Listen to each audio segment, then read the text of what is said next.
How to use SharePoint. Hello everyone, and let's get started. Using SharePoint, a web-based collaboration platform from Microsoft, involves several key steps. So on today's video, we'll be discussing about a basic guide to get you started.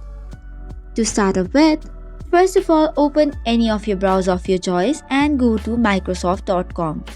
Or you could directly search for SharePoint. After that, tap on the sign in button and it will take you to another page.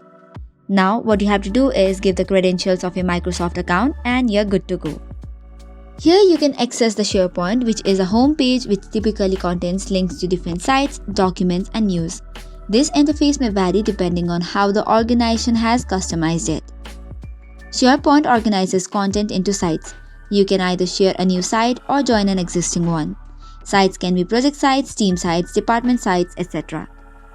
SharePoint also allows multiple users to collaborate on documents simultaneously. You can edit documents directly within the browser or open them in the desktop applications such as Microsoft Word, Excel or PowerPoint.